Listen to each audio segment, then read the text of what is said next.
উল্টে শাস্ত্র বলছে মানুষ যতক্ষণ জীবিত ততক্ষণই ধর্ম, মারা যাওয়ার পরে আর কোনো ধর্ম নেই।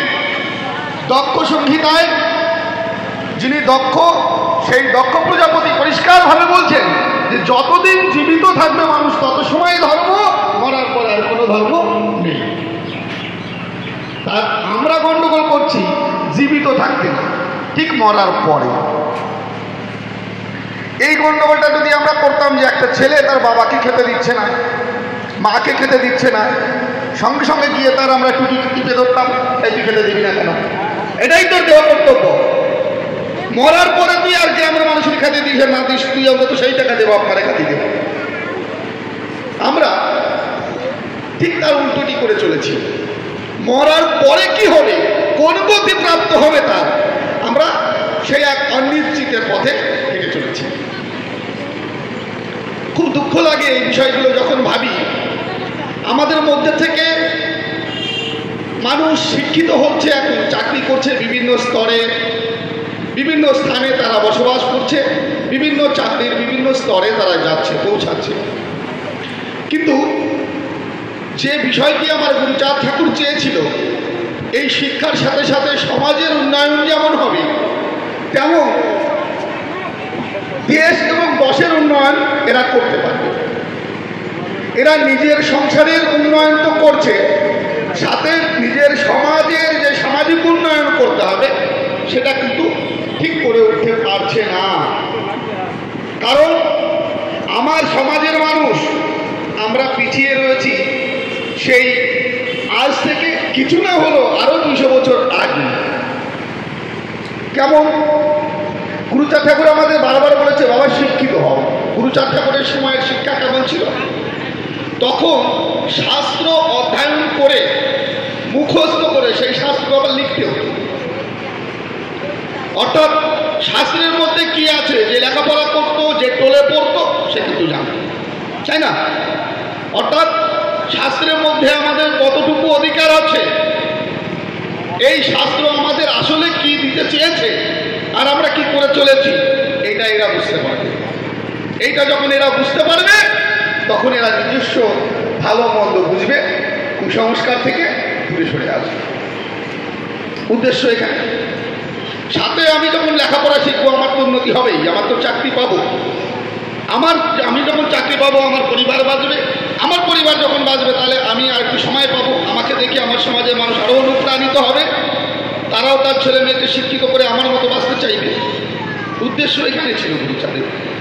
কিন্তু আমরা শিক্ষিত হচ্ছি, চাকরি বাকরি করছি, কিন্তু ওই যে 200 বছর আগে আমাদের যেমন সংস্কৃতি, যেমন চিন্তা ভাবনা, ঠিক তেমনটি রয়ে গেছে। আমরা যদি শাস্ত্র পড়তাম তাহলে আমরা মরার পরে শ্রাদ্ধ করব না শ্রদ্ধা করব, এটা নিয়ে কখনো দ্বিমত হতাম না। আমরা নিজেদের মধ্যে গন্ডগোল করে এক ভাই আরেক ভাইকে এক ঘরে করে রেখে দিতাম না। আমরা বুঝতে পারতাম যে আমরা আসলে ঠিক করছি না ভুল করছি না। আচ্ছা, মহাপ্রভুর এসেছে যখন, তারও পূর্ব থেকে নিয়ে এই পর্যন্ত বৈষ্ণবের মধ্যে কেউ মারা গেলে ব্রাহ্মণ না ডেকে মালসা ভোগ দিয়ে কাজ করে, তারা কি উদ্ধার হয় না? এই মতুয়ারা যেভাবে শ্রদ্ধা অনুষ্ঠান করছে, এরা উদ্ধার হয় না? ঠিক মারারহাট পূর্বের দুটো একটা ঘটনা বলি, দেখবেন স্মরণতীত কাল থেকে আমার ভাই বলে গেছে কিছু সময় আগে আলোচনার সময়, যে এক একটা সংস্কৃতির মধ্যে এই মারা যাওয়ার পর পরলৌকিক কর্ম করার রীতিনীতি আলাদা। ঠিক আপনারা যারা একটু লেখাপড়া করেছেন বা আমাদের যে নতুন জেনারেশন সামনে আসছে যারা পড়াশোনা করছে, তারা ইতিহাসের দিকে তাকালে বুঝতে পারবে যে আমাদের যে পুরনো প্রাচীনতম সভ্যতা ছিল 10,000 বছর আগে, মেহেরগড় সভ্যতা, হরপ্পা সভ্যতা, মহেঞ্জোদারো সভ্যতা, তো সেইখানে বিভিন্ন মৃতদেহ কিন্তু খনন কার্য থেকে বেরোচ্ছে, বিভিন্ন কবরস্থান পাওয়া যাচ্ছে, সমাধিস্থল। সেখানে কি আছে? তখনকার চিন্তা ভাবনা সেটা ছিল, তারা ভাবতো যে একটা মানুষ মারা যখন যাচ্ছে নিশ্চয়ই কোনো একটা প্রান্তরে সে পৌঁছাচ্ছে, সেখানে চলবে কিভাবে, সে খাবে কি, তার সাথে চলবে। তাই তার দৈনন্দিন জীবনে চলার জন্য একটা ভাতের হাঁড়ি দিয়ে দিত, কড়াই দিত, খুন্তি দিত, কোনো সময় কোনো জায়গায় কোনো পশু পর্যন্ত সে কবরে দিয়ে তাকে সমাধি করা হতো। কেন না, মরে যাওয়ার পর সে কিভাবে চলবে, তার তো চলতে হবে। এই তার পরলৌকিক ক্রিয়া এইখান থেকে কিন্তু দানা বাঁধা শুরু হবে। সব জায়গায় কিন্তু সমান নয়। ঠিক দেখবেন এই শ্রাদ্ধ যে আমরা করি, এই নিয়ম এটা আমাদের এখানে একরকম বাংলায়, ঠিক একটু যদি আর একটু পশ্চিম দিকে যাবেন দেখবেন সেখানে আর এক রকম, ওর থেকে আরো পশ্চিমে চলে যাবেন আমাদের সাউথ ইন্ডিয়ার দিকে দিকে, ওই দিকে দেখবেন আরো ভিন্ন রকম। যদি ইন্ডিয়া পেরিয়ে যদি চলে যান আর একটু পশ্চিমে, সেখান থেকে আরো ভিন্ন রকম। অর্থাৎ এটা শাশ্বত সত্য জিনিস নয়। মানুষ মারা গেলে আমার বাবা বা মা মারা যাবে, তার উদ্দেশ্যে আমরা একটা শ্রদ্ধা অনুষ্ঠান করব, অর্থাৎ আমার আত্মার যেন শান্তি হয়। আমরা ঈশ্বর বিশ্বাসী, তাই আমরা ঈশ্বরের কাছে প্রার্থনা করব যে হে প্রভু, আমার বাবা অথবা মা সে যদি জ্ঞানত অথবা অজ্ঞানত করে যদি অপরাধ করে থাকে, হে প্রভু সমস্ত অপরাধ ক্ষমা করে তুমি তোমার চরণের স্থান দিও। এটাই তো উদ্দেশ্য নাকি? না অন্য কোনো উদ্দেশ্য না। আমার বাবা একজন বৈষ্ণব ছিল, আর বাউন্ডে ডাইকে তুমি স্বর্গে তুলে দিও। বৈষ্ণব কি স্বর্গে যেতে চায় না? বৈষ্ণব স্বর্গকে জেল মনে করে, অথচ তারা স্বর্গে তুলে দিচ্ছি আমি বাউন্ডে নিয়ে পুরে খাও। আবার ডক কি মতিও একটা মল্ল। হরিচাঁদ ঠাকুরের পরমমালা মহত্ততত্ত্ব গ্রন্থে লেখা রয়েছে, যদি কোনো মতুয়া গলায় কণ্ঠহার ধারণ করে তার বাপের শ্রাদ্ধ কর্ম করে, অবিলম্বে যাবে সে নরক ভিতরে। করতেছি কি আমরা? বাবা মারা তো হাঁটাচ্ছি আর নিজের শাস্তি। তো আজ আমার এই আলোচনা, আমি যে আলোচনা করতে চলেছি এটা সবে শুরু করছি। সে আলোচনা শুনে হয়তোবা কারোর মনে আঘাত লাগতে পারে, কারোর সংস্কারে আঘাত লাগতে পারে, কারণ আমি কখনো মিথ্যা আলোচনা করি না। শাস্ত্র গ্রন্থে যা লেখা আছে সেই সমস্ত তত্ত্ব আপনাদের সামনে তুলে ধরব। কিভাবে আমাদের এই শ্রাদ্ধের নামে আমাদের শাসন শোষণ করে চলেছে, আসলে এই শ্রাদ্ধ আমাদের করার অধিকার আছে কিনা, যদি না থাকে কোন শাস্ত্র সেটি মানে করছে। কারণ যেহেতু আমরা ধর্ম করছি মানে শাস্ত্র গ্রন্থ অনুযায়ী করছি।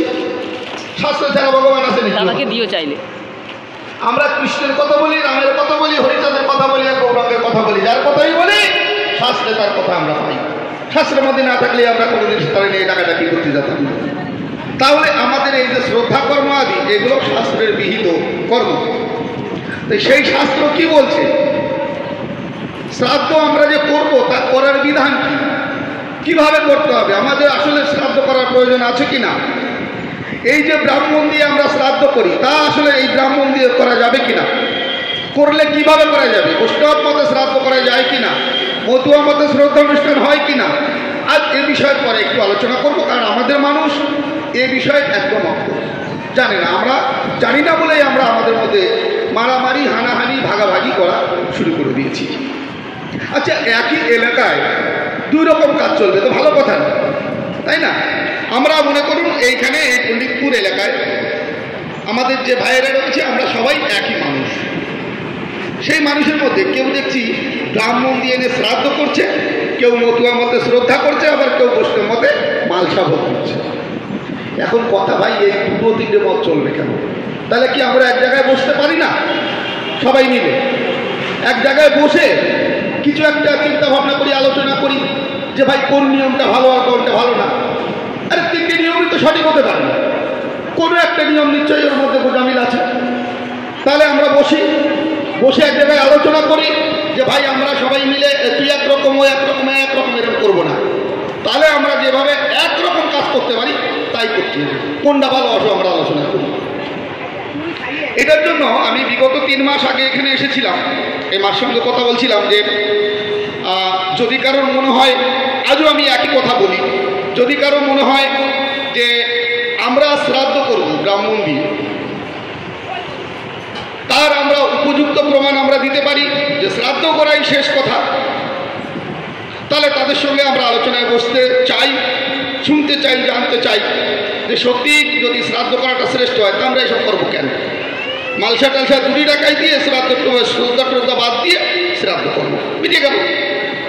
আর যদি মনে হয় না আমি এই শ্রাদ্ধটা ভালো বিষয় না, আমরা আলোচনার পরে যেটা বুঝতে পারি, তাহলে আমরা শ্রাদ্ধ বাদ দিয়ে সব এসে হয় মালসবক দিয়ে করবো, নয় শ্রদ্ধা অনুষ্ঠান করবো। একই বিষয়, মালসবক দিয়ে করা, শ্রদ্ধা বিষয় দিয়ে করা। তাহলে দুটোর যেখানে একটা পথে আমরা আসবো, হয় শ্রাদ্ধ নয় শ্রদ্ধা। এই বিষয়ের পরে আলোচনা করার জন্য আমি তখনও বলেছিলাম, এখনও একই কথা বলবো। যদি কারো মনে হয় যে আমরা আলোচনায় বলবো, শুধু শুধু বসতে রাজি নয়, আমরা লিখিতভাবে বলবো যদি কেউ বলেন, তাতেও রাজি। যে একেবারে দলিল পত্রে লিখিতভাবে আমরা যদি পরাজিত হই, আমি তাহলে বিশ্বাস, যদি শ্রদ্ধার পক্ষে সঠিক তত্ত্ব না দেখাতে পারি যে শ্রাদ্ধ করাটাই হচ্ছে সর্বনাশ করা, সেটা যদি প্রমাণ না দেখাতে পারি, তাহলে তারা যা বলবে আমি আমার শত শত ছেলে নিয়ে সেই পথে আমি ধাবিত হব।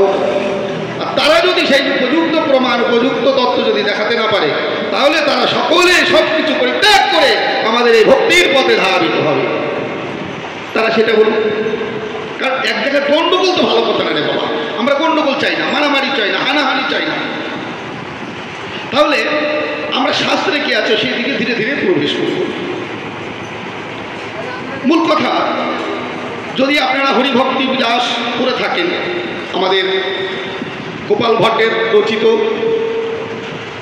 সেই হরিভক্তি বিলাসে নবম বিলাস 84 নম্বর শ্লোক, 90, 91, 92, 93 এরকম করে 96 শ্লোক পর্যন্ত সেখানে পরিষ্কারভাবে গোপাল ভট্টজি বর্ণনা করছেন। গোপাল ভট্টকে স্বয়ং গৌরাঙ্গ মহাপ্রভুর পারিষদ সরগোস্বামীর এক গোস্বামী, তিনি রচনা করছেন যে যদি কোনো বৈষ্ণব সে শ্রীহরির নিবেদিত প্রসাদ ছাড়া বাপ মা অথবা কারোর উদ্দেশ্যে ব্রাহ্মণের শ্রাদ্ধ করে, তো সে অচিরকালের মধ্যে নরকে গমন করিবে, ঠেকাতে পারবে না কেউ তাকে। আচ্ছা, আমরা পড়াশোনা করি না, আমরা কোথাও তত্ত্ব দেখি না। আচ্ছা, আমরা বারবার মুখে বলি একরকম, দেখুন আমরা বলি একবার হরিনামে যত পাপ হরে, পাপকের সাধ্য কি তত পাপ করে। আরে কাদুলি মুখিয়ে বলে যাচ্ছি, একবার হরিনাম করলি আর আমাকে কোনো পাপ থাকে না, উদ্ধার হয়ে যায়। কেমন উদ্ধার হই? আচ্ছা, যে লোকটা মারা যাচ্ছে, মারা যাওয়ার সময় আমরা তার কানে নাম শোনাই, যেভাবে যে নাম শোনায় প্রত্যেকটা নামের তার রাহিকা শক্তি আছে। কেউ কৃষ্ণ নাম, ষোলো নাম, 32 সব করে শোনাচ্ছে, কেউ হরিবোল হরিবোল নাম শোনাচ্ছে, কেউ রাম নাম শোনাচ্ছে। তাহলে নাম তো শোনানো হচ্ছে তাকে মারা যাওয়ার সময়। ভাই বলে গেল, গীতায় কিন্তু উল্লেখ রয়েছে, এটা যথার্থ সত্য, যে যে মারা যাবে, মারা যাওয়ার সময় যে নাম সে শ্রবণ করতে করতে যাবে, যা সে স্মরণ করতে করতে যাবে, সে সেই জন্যই প্রাপ্ত হবে। আচ্ছা, ভরতের কথা আপনাদের মনে আছে নিশ্চয়ই, ভরতের কথা। সে মারা যাওয়ার সময় হরিণের চিন্তা করছিল, হরিণের চিন্তা করতে করতে মারা গেল, সে হরিণ হয়ে জন্ম নিল। আচ্ছা, যদি কেউ হরির চিন্তা করতে করতে যায়, তাহলে সে হরি হয়ে জন্মাতি হয় না?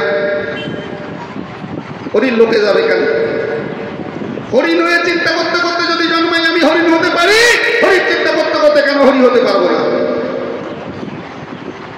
খালি ভাব দিয়ে বাবা আমাকে কোন কোন জায়গায় খালি একটু টাচ দিয়ে যায়, কারণ ভীষণ বড় সূত্র সাবজেক্ট, তো আমরা শ্রাদ্ধতে প্রবেশ করবো বলে। এবার দেখুন, যে মানুষটা মারা গেল তার কানে আমরা নাম শোনালাম, তাহলে নাম শুনে সে করলো। এরপর যখন তাকে আমরা সৎক্রিয়া করবার জন্য নিয়ে যাচ্ছি, দাহন করবার জন্য অথবা সমাধি দেওয়ার জন্য, আমরা কিন্তু পথে বলতে বলতে যাচ্ছি বল হরি হরি বল, অর্থাৎ হরিনাম নিতে নিতে যাচ্ছি। তাকে চিতায় তুলে দেওয়া হচ্ছে, দাহ করা হচ্ছে, তখনও নাম নেওয়া হচ্ছে। অর্থাৎ সে মৃত্যুর থেকে যত সময় পর্যন্ত সে দেহ ছিল তত সময় নাম পেয়েছে, নামময় দেহ হয়েছে। এরপরে কি তার উদ্দেশ্যে মনে হয় শ্রাদ্ধ করা লাগে?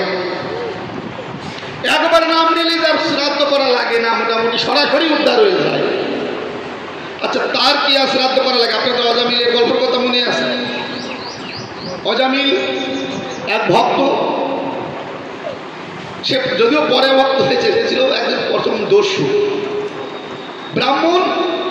সে এক শূদ্রের কাছে নিজের প্রেম টেম করে টোরে বউ ছেলে মেয়ে ছেড়ে দিয়ে শূদ্রের গর্ভে অনেকগুলো সন্তান জন্ম দিয়ে এদিকে কিন্তু সে পতিত হয়ে গেছে সমাজের থেকে, মহাপাপী পর্যন্ত হয়েছে। কেন? ব্রাহ্মণ শূদ্র কন্যাকে বিবাহ করে তার গর্ভে সন্তান জন্ম দিলে সে সঙ্গে সঙ্গে পতিত হয়ে যায়, শাস্ত্রের গ্রন্থের পাতায় লেখা হয়। আচ্ছা, এই অজামি পতিত হয়ে গেল, মনে মনে ভাবছে তাই যে আমার তো হারিয়ে যাবে, উদ্ধার নাই, তা আমার যদি উদ্ধার হতে হয় তাহলে তো আমার ঈশ্বরের নাম নিতে হয়। এই চিন্তা করে নারায়ণ রাখলেন তার ছোট ছেলের নাম। ছোট ছেলের নাম নারায়ণ রেখে দিয়ে সবসময় নারায়ণ নারায়ণ বলে টলে ডাকে।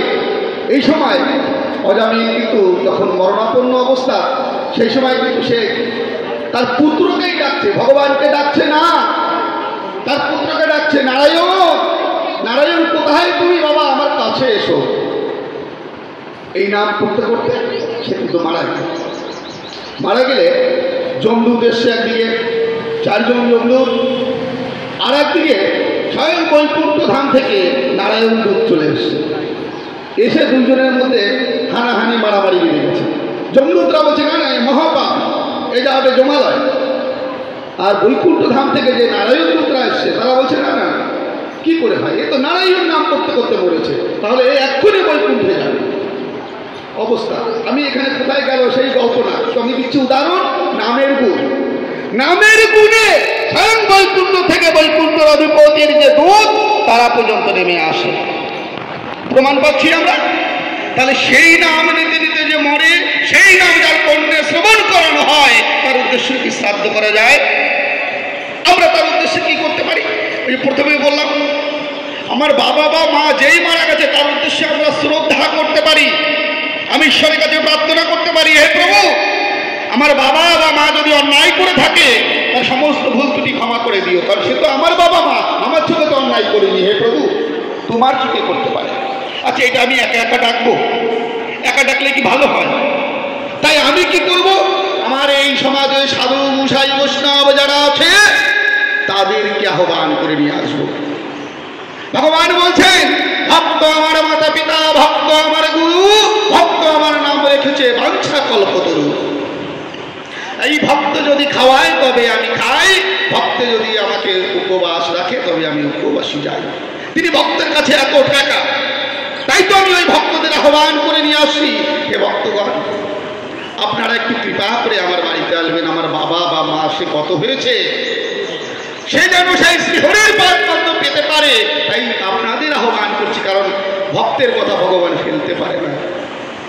তাই ভক্তদের ডেকে নিয়ে সেই নাম কীর্তন আদি শ্রদ্ধা অনুষ্ঠানের মাধ্যমে সেই ভগবানের কাছে প্রার্থনা করা হয়, হে প্রভু এই যে খোকা আমাদের ডেকে নিয়ে এসেছে, এর বাবা বা মা সে যদি সত্যি কোনো অপরাধ করে থাকে তা তুমি তোমার পদে তাকে স্থান দিও।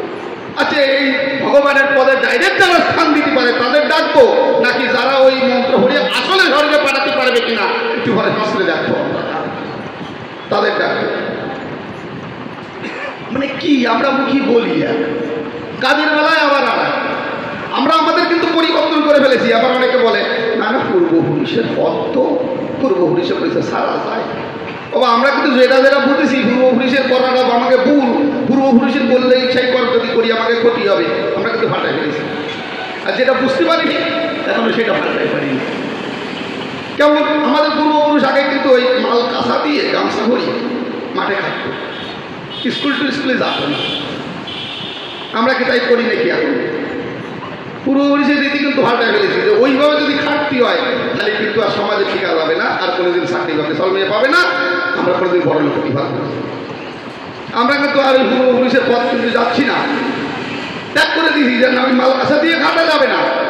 ও তোমরা খাটিছো তোমরা বুঝতে না, আমরা এটা কিন্তু বুঝে ফেলেছি যে ওরা পরিস্থিতি জাতীয় এটা বুঝতো না। আচ্ছা আমাদের পূর্বপুরুষরা কোনোদিন ট্রেনে বাসে এ সরিষে ট্রেন সকি দেখিনি। আমরা কিন্তু দিব্যে সরতেছি, কারণ তাড়াতাড়ি শিয়ালদা জাতীয় হবে। পূর্বপুরুষ আমাদের আগে হেঁটে হেঁটে গেছে, তাহলে আমাদের যেতে হবে। তাই পূর্বপুরুষের কাজ ছাড়া যদি আমরা অন্য কিছু না করতে পারি ও মা, তাই তো তাই করতে হবে। পূর্বপুরুষ আমাদের আগে হেঁটে হেঁটে শিয়ালদা গেছে, আমাদেরও যেতে হবে, 3 দিন পরে বাড়ি আসবো। আমরা কিন্তু পরিবর্তন করে ফেলেছি, না ট্রেনে ওরা পৌঁছতো না, বলো গামছা ভরিয়ে গাড়ি ঘরে এক গামছা দিয়ে ফেলে গেলে শিয়ালদা যায়নি। এখন কিন্তু আমরা তা যাই একেবারে কোট টাই পরিয়ে একেবারে বাবু সাজিয়ে চলে যাই, পরিবর্তন করে ফেলেছি। কারণ আমরা বুঝেছি আমার পূর্বপুরুষ ওই যে কর্মটি করেছে, হেঁটে হেঁটে গেছে, তখন গাড়ি ছিল না, আর যে যদিও থাকে তারা সত্যি বলতো না। আমরা কিন্তু পরিবর্তন করে ফেলেছি। আমরা এখন শৌচাগার করি কোথায়? ঘরে। প্রত্যেকের বাড়িতে যারা যারা বাড়ি বানিয়েছে প্রায় ঘরের মধ্যে সবাই কিন্তু শৌচাগার আছে, অর্থাৎ বাথরুম। আর যার টিনের বাড়ি, টালির বাড়ি, ঘরের বাড়ি, সে অন্তত নিজের জায়গার মধ্যে একটা কলিও করে রাখছে। কেউ কিন্তু মাঠে ঘাটে আসছে। আর আমাকে সব মা তুলিরা, আমাদের সব পূর্বপুরুষরা ওই মিলে ভোরবেলা ওলি আর কোনো কথা ছিল না। ওই বাগান মাইয়ে ছেলেকে দিই, ওই দিকে যাবি নে, এই বাগান বেটা ছেলেকে ওই খাদে ওই জায়গায় যাতে হবে, এরকম একটা ব্যাপার ছিল। আমরা বুঝে ফেলেছি না, ওইটা সমাজে ক্ষতি করছে, লজ্জার ব্যাপার, ও করা যাবে না। বাড়িতে একটা বানায় নাও, সেই জায়গায় যাও।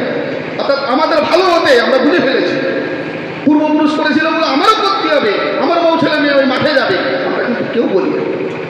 তবে আমরা ঘুরে ফিরে পূজার বেলায় আর শ্রাদ্ধর বেলায় কেন বলি পূর্বপুরুষ ব্রাহ্মণদের করেছিল করতে হবে? কারণ আমরা বুঝি না যে আসলে ওতে আমার ক্ষতি হয় না ভালো হয়, ওরা করেছিল দেখেছিলাম তো আমারও করতে হবে। মানে একটা উদাহরণ দিয়ে যায়, কেন এক রাজা সে দুর্গা পুজো করছে, দুর্গা পুজো করবার জন্য ষষ্ঠীর দিন ঠাকুরের কাছে প্রসাদ দিয়েছে, প্রসাদ দিয়ে পুজো করছে। পুজো করতে করতে হঠাৎ ওই বাড়ি এক কালো বিড়াল আসে, সে ভারী উৎপাত করতেছে, যেই প্রসাদ দিয়ে আসে যাই আমি একসাথে। আর বিড়ালের চাটাটা করে ঠাকুরের দেওয়া যায় নাকি, ব্রাহ্মণ বলে এই পূজা পাল্টা, ভারী জ্বালা। এরকম করে একবার দুইবার তিনবার প্রসাদ পাল্টা নিয়ে গেছে, রাগ রাখিছে রাখিয়ে কে আছিস, এই বিড়াল তারা দিয়ে ধর। বিড়াল যদি ধরতে হয় তারা দিয়ে, তো অবস্থাটা কি হয়?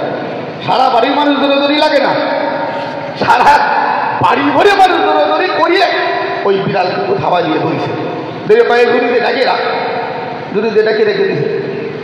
আর ওই বাড়ির ছোট্ট একটা ছেলে ছিল, রাজার ছেলে, ও কিন্তু দেখেছে বিড়াল তারা দিয়ে, ও নিজেও একবার হেই হেই করেছে। বিড়াল তো তারা দিল, তারা দিয়ে ওই ঝুড়ির মধ্যে রেখে পুজো হয়ে গেল। এই বছর বছর পুজো হয়ে যাওয়ার কিছুদিন পরে রাজামশাই দেহ রেখেছে। দেহ রাখার পর কালো সুদ, পুজো বন্ধ, রাজার পুত্র রাজা হলো, সে ছোট। 2 বছর পর গিয়ে পুজো হবে এবার আবার। কিন্তু ওই যে ষষ্ঠীর দিন, ষষ্ঠীর দিন আসার সাথে সাথে ছেলে বলছে, কে আছিস রে? বলে বলুন রাজকুমার। বলে কালো বিড়াল ধরে নিয়ে আসে। কেন কালো বিড়াল কি হবে? কেন দেখিস নাই আমার বাবা 2-3 বছর আগে যখন বাঁচিয়েছিল, ষষ্ঠীর দিন পুজো হতে ওই কালা বিড়াল ধরিয়ে নিয়ে ঢাকিয়ে রেখে দিয়েছিল, আমাকে নিয়েও কালো বিড়াল ঢাকিয়ে দিয়ে দেবে। আমার বাবা করেছে, আমার বাবা কেন করেছে কালা বিড়াল ঢাকিয়ে দিয়ে সে তো জানি। আমাদের পূর্বপুরুষরা ছিল সহজ সরল সাদাসিধে, এরা জানতো না লেখাপড়া, তাই এদেরকে যেভাবে বোঝানো হয়েছে ঠিক সেইভাবেই বুঝেছে, যা বলা হয়েছে সেটাই করেছে। এই ব্রাহ্মণ যারা আমরা দেখতে পারি, এদের 14 পুরুষের কেউ কোনোদিন বেদ পড়ি নাই, কিন্তু শাস্ত্রে উল্লেখ আছে ব্রাহ্মণ বাক্যই বেদ বাক্য। ওই জন্য এরা যা বলেছে তাই হয়েছে বেদের বাণী। কি এই এটা কোথায় আছে জানিস নি? বেদে রয়েছে, মানে বেদে আছে, এটা কিন্তু স্পষ্ট বলবে, সেটাও বলতে পারে না। কোথায় জানিস নি? বেদে রয়েছে, সব কিছু বেদে আছে। তা অবস্থা আমাদেরকে ঠিক এমনটা শোচনীয় করেছে। একদিন বিবেকানন্দ বেড়াতে গেছে উড়িষ্যার ঠিক আরও খানিকটা ওই পাশে, দণ্ডকারণ পেরিয়ে শেষের দিকে আর কি। সেখানে যাওয়ার পর তিনি দেখতে পাচ্ছেন ওই যে এলাকায়, সেখানে পিছিয়ে পড়া খেটে খাওয়া মানুষ, অসংখ্য মানুষ, তারা এত কুসংস্কারে ডুবে আছে যে তাদের যদি বলা হয় বাবা এটা কোথায় আছে, তোমরা কেন এটা করছো, কোনো শাস্ত্রে আছে নাকি? তারা ডাইরেক্ট বলে কেন স্বামীজি আপনি জানেন না এটা বেদে আছে। স্বামীজি কি করলেন, ওই যে কথাগুলো তিনি একটা চিঠিতে লিখলেন। বম্বে দেওয়ানজিকে 22শে অক্টোবর 1892 সালে তিনি দেওয়ানজিকে একটা চিঠি লিখছেন। সেই চিঠিতে লিখছেন যে দেওয়ানজি, আমি এখানে এসে অনেকটা নতুন অভিজ্ঞতা হলো আমার। এখানে এসে দেখতে পাচ্ছি যে এই পুরুতগুলো, যাদের 14 পুরুষের কেউ বেদ কোনোদিন চোখে দেখেনি, বেদ কোনোদিন পড়েনি, তারা এখানে কথায় কথায় বেদের বাণী প্রকাশ করেছে। এই সাধারণ মানুষগুলোকে সব কথায় বেদের জ্ঞান, বেদের বাণী বলে বলে এরা ধ্বস্ত করে দিয়েছে। তাই তিনি ভগবানের কাছে প্রার্থনা করছেন, স্বামীজি হে ভগবান, তুমি এই কলির রাক্ষসরূপী ব্রাহ্মণদের হাত থেকে এদের রক্ষা করো। অর্থাৎ স্বামীজি এই যে কলির ব্রাহ্মণ আমরা যাকে বলছি, যাকে দেখতে পাচ্ছি, তাকে রাক্ষস বলে গণ্য করেছেন। আচ্ছা, শুধু কি স্বামীজি বলছে? তাদের শাস্ত্রে কি এই সমস্ত কথা আছে? আমরা একটু দেখবো, দেখে আবার আমরা ভক্তির দিকে আসবো। কিন্তু আমাদের জানা দরকার সত্যি এই বিষয়গুলো কতটা কঠিন। আমাদের ওইটা দাও। আমরা যদি একটু শাস্ত্র তাদের দেখি, এই শাস্ত্রে লিখেছে কি মা? এখানে কেউ কিন্তু আমার দোষ দেবেন না, আমি তাপস বিশ্বাস আমি বলছি, আমার কথা না, শাস্ত্রের কথা। তাদের শাস্ত্রে যা লিখেছে সেটা শুধু আমার মুখ দিয়ে বের করতেছে। ব্যাপারটা কি? শাস্ত্র লিখেছে কারা? লিখেছে ব্রাহ্মণরা।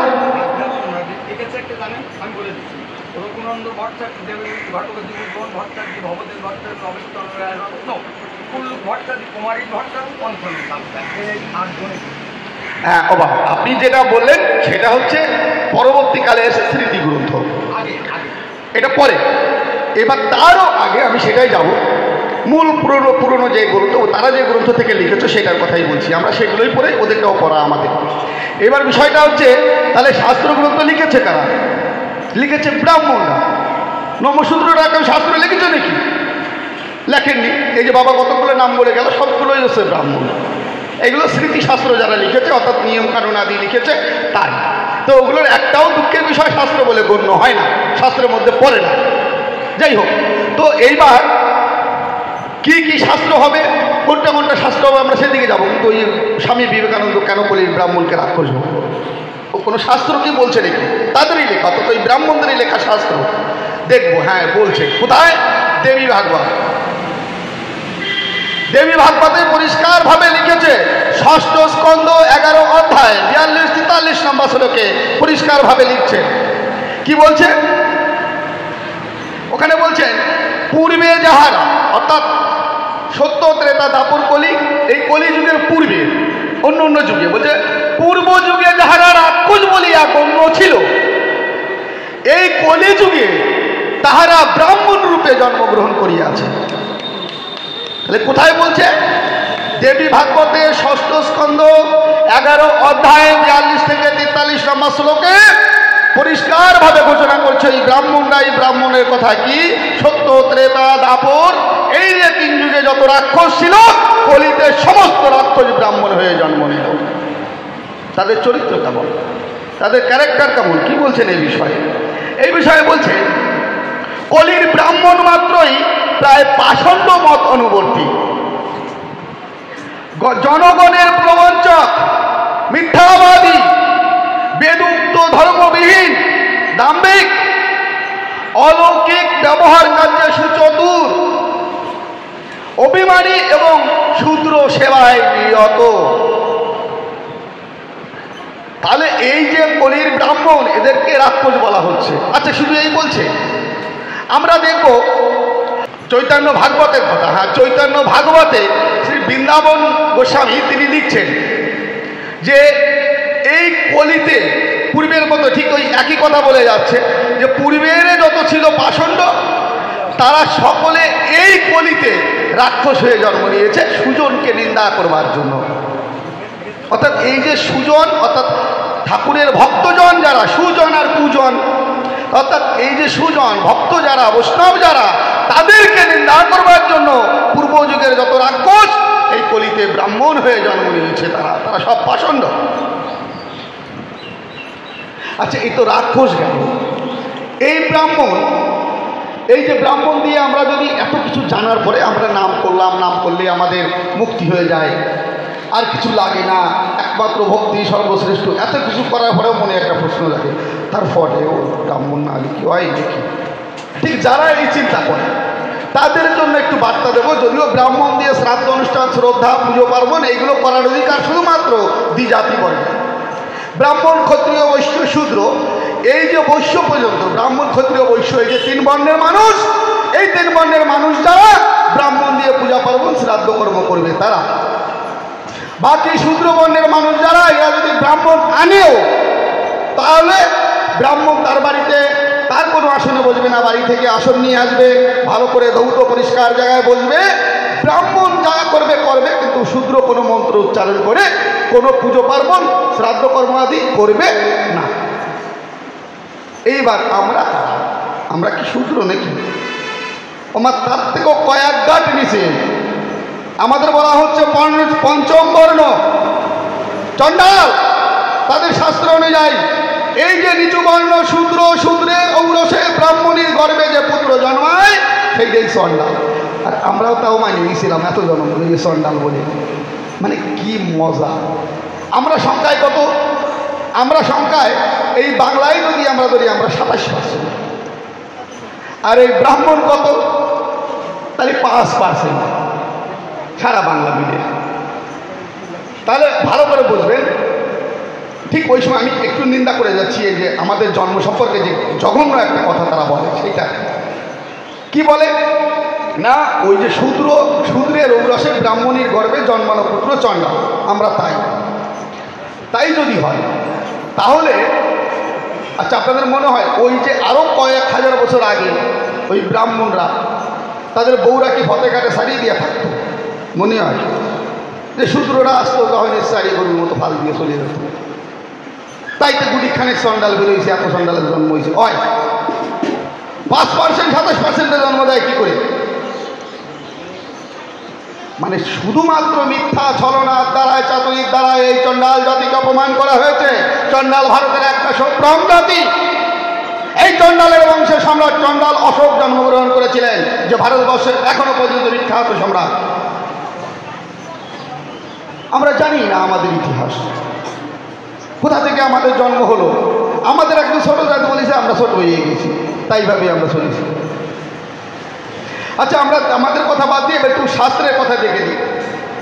এই যে ব্রাহ্মণ, এই ব্রাহ্মণ দিয়ে ভাই আমরা যারা শ্রাদ্ধ করতে চাই তাদেরকে শাস্ত্র বলছে যে ঠিক আছে, যদি তোমরা করতে চাও, যারা যারা করবা, কিন্তু আমাদের অধিকার নেই। আমি আবারও বলে দিচ্ছি, শূদ্র আদি অন্তর্জ জাতির মানুষের এই শাস্ত্রের কোনো মন্ত্রে তন্ত্রে পূজা পার্বণে কোনো জিনিসের অধিকার নাই। তাহলে এই শূদ্র যারা অথবা উচ্চবর্ণের মানুষ যারা, তারা কিন্তু এই ব্রাহ্মণ দিয়ে কাজ করতে পারবে। তা কারা, কোন ব্রাহ্মণ? এখানে বলেছে এই দ্বিজাতিগণকে বলছে যে তোমরা ব্রাহ্মণ দিয়ে কাজ করবে ঠিকই, ব্রাহ্মণ দু প্রকার, এক পঙ্ক্তি দূষক আর এক পঙ্ক্তি পাবক। অর্থাৎ পঙ্ক্তি দূষক ব্রাহ্মণ যারা, তারা কিন্তু এতটাই অপবিত্র যে তাদের দিয়ে কোনো শুভকর্ম যদি করা হয় তাহলে কিন্তু তার শুভ ফল তো দূরের কথা, যে তাদের এনে কর্ম করায় এবং যার উদ্দেশ্যে কর্ম করায় উভয় কিন্তু নরকে গমন করে। আমি তারই বিস্তারিত বলব। আর হচ্ছে পঙ্ক্তি পাবন ব্রাহ্মণ। কোন ব্রাহ্মণ শ্রেষ্ঠ আগে সেটা বলি, তারপরে কোন ব্রাহ্মণ খারাপ সেটা বলবো, আগে ভালোটা বলি। বলা হচ্ছে স্বধর্ম থেকে যিনি পতিত হননি, অর্থাৎ ব্রাহ্মণের স্বধর্ম কি যাজন করা, এটা হচ্ছে ব্রাহ্মণের জীবিকা চালানোর জন্য। এরপর আর একটা যোগ করা হলো মাদুকরি। এরপরে আর একটা যোগ করা হলো, সেটা যদিও হীন কর্ম। তো সেই কাজটার থেকে আমরা আগে বলি যাজন কি, অর্থাৎ তারা পড়াতে পারবে, পড়াশোনা করাতে পারবে। কাকে? এই ব্রাহ্মণ ক্ষত্রিয় বৈশ্য অর্থাৎ উচ্চ বর্ণের মানুষকে তারা পড়াতে পারবে, কিন্তু তাদের কাছ থেকে যেচে পয়সা নিতে পারবে না। তারা যা দেবে তাই দিয়ে তাদের সংসার চলবে। আর একটা কর্ম কি, পুজো অর্চনা করবে, তার বিনিময়ে কোনো অর্থ কিন্তু চেনে নেবে না। দান তারা যা দেবে, যার বাড়িতে পুজো করবে। এটা কিন্তু আবার বলে যাচ্ছি দ্বিজাতিগণে, অর্থাৎ ব্রাহ্মণদের বাড়ি, উচ্চ জাতির বাড়িতে তারা পুজো করবে। কোনো চণ্ডালের বাড়ি, কোনো নমশূদ্রের বাড়ি, কোনো শূদ্রের বাড়িতে তাদের পুজো করার অধিকার নাই। পুজো করলে সেটা কিন্তু সঙ্গে সঙ্গে ব্রাহ্মণও নরকে যাবে এবং যেটা করাবে সেটাও যাবে। সেই তত্ত্বই আমরা দেখাবো, যাবো সেই জায়গায়। এবার তার মানে তারা উচ্চবর্ণের বাড়িতে পুজো করে খেতে পারবে। কোনটা শ্রেষ্ঠ ব্রাহ্মণ আমি সেটা বর্ণনা করছি। পুজো করবে, তাতে যা পাবে তাই দিয়ে তাদের জীবিকা চলবে। যদি এতে অভাব হয়, এই যাজন হচ্ছে তাদের মূল কর্ম, এতে যদি তাদের কারোর সংসারে অভাব হয়ে পড়ে, খেতে না পারে, তাহলে সে কি করবে? তখন সে ওই যে আমাদের হাট বসে, গোলামারির হাট বসে না, কালকে হাট ছিল, হাট বাজারে যারা সব শাকসবজি নিয়ে বসবে, নিয়ে তারা হাট বাজার যখন ভেঙে যাবে, অবশিষ্ট মাল কিছু ভরে থাকে, ওই খুঁটে নিয়ে আসতে হবে। আর ওই এসে যাবে ধান জমিতে বা গম খেতে, তারা মালিক যারা, তারা ধান কেটে নিয়ে চলে আসবে। অবশিষ্ট সেখানে ধান টান যা পড়ে থাকে, আমাদের বাড়িতে মা ঠাকুমাদের আমরা দেখেছি কিন্তু ঠাকুমারে ধান ফুটতে যাবে, ওরকম ধান ফুটিয়ে এনে কিন্তু খেয়ে জীবিকা চালাতে পারবে। আর একটা জিনিস করতে পারবে, এই উচ্চবর্ণ ব্রাহ্মণের বাড়িতে তারা কিন্তু ভিক্ষা করে খেতে পারবে, অযাচিত, যাচিত না, চাইয়ে না। এই হচ্ছে ব্রাহ্মণের কর্ম, এই হচ্ছে ব্রাহ্মণের সকর্ম, স্বধর্ম।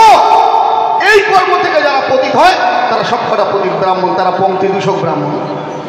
এই কর্ম যারা আজও পর্যন্ত করে রেখে দিয়েছে, যারা ধরে রেখে দিয়েছে, তাদের পদে আমি নমস্কার জানাই, তাদেরকে প্রণাম জানাই। এছাড়া অতিরিক্ত কর্ম যারা করেছে তারা ভবের পরে পতিত ব্রাহ্মণ বলে পরিণত হয়েছে। সেই পতিত ব্রাহ্মণ কারা আমাদের একটু জানা প্রয়োজন, জেনে রাখুন। তারপরে আমাদের যদিও অধিকার নেই, তারপরেও যদি কারোর মনে আর ভাবে না মানায়, লাগে ব্রাহ্মণ, তা নেবেন, একটু দেখে নেবেন তাদেরকে মানা করছে পরিষ্কার হিসাবে শাস্ত্র বলছে। প্রথম বলছি বরাহ পুরাণ। বরাহর কথা সবাই জানেন, ভগবান স্বয়ং বিষ্ণু তিনি বরাহ মূর্তি ধারণ করে পৃথিবীকে উদ্ধার করেছিলেন। সে এক আরাকা ইতিহাস, মানে পৃথিবীকে জলের তলায় নিয়ে রেখে দিয়েছে কশ্যপ। কশ্যপের পুত্র, কশ্যপের পুত্র হিরণ্যক্ষ, হিরণ্যকশিপু আর হিরণ্যক্ষ। হিরণ্যক্ষ পৃথিবীকে ধরে নিয়ে গিয়ে রেখে দিয়েছে জলের মধ্যে লুকিয়ে। এখন সেও তো পৃথিবীতে মানে কশ্যপ ঋষির পুত্র, তো কশ্যপ ঋষির পুত্র হয়ে পৃথিবীকে ধরে নিয়ে গিয়ে রেখেছে জলের মধ্যে লুকায়। কেমন একটা আজব কারখানা! এই পৃথিবীর মধ্যে থাকিয়ে যদি পৃথিবীকে ধরে নিয়ে জলের কোন জায়গায় জলের লুকিয়ে রাখবে? আচ্ছা, ভগবান বিষ্ণু ওই পৃথিবীকে লুকিয়ে রেখেছে বলে তিনি অবতারে আসবে। তা কে অবতার ধরবে? শুকর অবতার ধরবে। কেন? এই বিটা অবতারের ভিতরে মানুষ হয়ে যায় আর সব বাক করে দেন, তুলে দিন। তা না, শুকর হয়ে তিনি অবতারে আসলেন, দাঁত দিয়ে ফুসাইয়ে পৃথিবী তুলে দিলেন, নেই অসুবিধা নেই। ওই যে ভগবান বরাহ অবতার যিনি ধারণ করেছিলেন, তার নামে যে পুরাণ হয়েছে তার নাম বরাহ পুরাণ। সেই বরাহ পুরাণে সাত বরাহ ঈশ্বর যিনি, তিনি বলছেন কোন কোন ব্রাহ্মণ অপান্থেয়, কোন কোন ব্রাহ্মণ অপবিত্র, সেই সম্পর্কে তিনি বলছেন। বরাহ পুরাণ 14 অধ্যায় 4 থেকে 6 নম্বর শ্লোক, সেখানে পরিষ্কার হিসাবে বলছে কোন কোন ব্রাহ্মণ অপবিত্র। বলছেন মিত্রঘাতী, যদি কোনো ব্রাহ্মণ মিত্র হত্যা করে থাকে তবে সে পতিত। যদি কোনো ব্রাহ্মণের কুনখ থাকে, আমার বুঝবেন কিন্তু চিহ্নগুলো খালি মনে রাখবেন বা মোবাইলে রেকর্ডিং করে রাখবেন, কাজে লাগবে। কুনখী ব্রাহ্মণ, যে ব্রাহ্মণের কুনখ আছে সেটা পতিত, সেই ব্রাহ্মণকে দিয়ে কাজ করা যাবে না। এরপরে বলে কালো দন্ত বিশিষ্ট, যে ব্রাহ্মণের দাঁত কালো হয়ে গেছে সেটাও পতিত, তারে দিয়েও কাজ করা যাবে না, তাকে দিয়ে কাজ করলেও নরকে যেতে হবে। এরপরে বলা হচ্ছে কন্যাগামী, এটা তো একেবারে ঘৃণিত কর্ম, যে কন্যার সঙ্গে খারাপ কর্ম আদি করে। অগ্নিত্যাগী ব্রাহ্মণ, আমার অগ্নিত্যাগী ব্রাহ্মণকে আগে ব্রাহ্মণের বাড়িতে অগ্নি রাখা হতো, আগুন সর্বক্ষণ জ্বালিয়ে রাখা হতো। একটা মালসাই করে অথবা কোনো পাত্রে করে বা ঘরের কোনায় তুষ দিয়ে আগুন জ্বালিয়ে অগ্নিকে রক্ষা করা হতো। এই আগুন যে রক্ষা করে না সেই ব্রাহ্মণ, সেও কিন্তু পতিত, যার বাড়িতে সবসময় আগুন জ্বলে থাকে না। এখন যদি আধুনিকভাবে সারাদিন একটা লাইট জ্বালা রাখে, মনে হয় কাজ হয় কিনা জানি না, ক্ষতি হয়, আপনারা বিবেচনা করে দেবেন। যাই হোক, এরপরে বলছে সমরজ বিক্রয়কারী, অর্থাৎ যারা সমরজ বিক্রয় করবে, মদ বিক্রি করে, এমন ব্রাহ্মণ যদি থাকে সেও পতিত, তাকে দিয়ে কাজ চলবে না। এবার বলছে বেতনভোগী শিক্ষক, যদি কোনো শিক্ষক হয়ে থাকে কোনো ব্রাহ্মণ এবং সে যদি বেতন নেয়, বেতনভোগী যদি হয়, তাহলে সেও পতিত, তাকে দিয়েও কোনো শুভকর্ম করা চলবে না। এরপরে বলা হচ্ছে শূদ্রের পতি, অর্থাৎ যে শূদ্র কন্যাকে বিবাহ করেছে এমন কোনো ব্রাহ্মণ যদি থাকে তাহলে সেও পতিত। এরপরে বলা হচ্ছে দেবোপযোগী ব্রাহ্মণ, অর্থাৎ দেবল ব্রাহ্মণ যারা, দেবতার পূজা অর্চনা করে যারা, তেমন ব্রাহ্মণকেও পতিত বলা হচ্ছে। আচ্ছা, দেব উপযোগী ব্রাহ্মণ কারা একটু মনে রাখবেন, যারা দেবতার পূজা অর্চনা করে বেড়ায়, আমি বলে দিলাম। এরপরে গিয়ে একটু আলোচনা করে শেষ করব। এরপরে বলা হচ্ছে যারা নক্ষত্র উপযোগী, অর্থাৎ যারা হাত দেখিয়ে বেশি মানে নক্ষত্র দেখিয়ে যারা আলোচনা করে, জ্যোতিষবিদ যারা, তাদের কিন্তু বাদ দেওয়া হচ্ছে। বলা হচ্ছে এদেরকে সযত্নে, এমনি না, সযত্নে শ্রাদ্ধ কর্ম থেকে বর্জন করবে, একেবারে যত্ন সহকারে, কোনোভাবে নিয়ে কাজ হবে না। আচ্ছা, এরপরে ওই একই কথা বলছে মৎস্য পুরাণ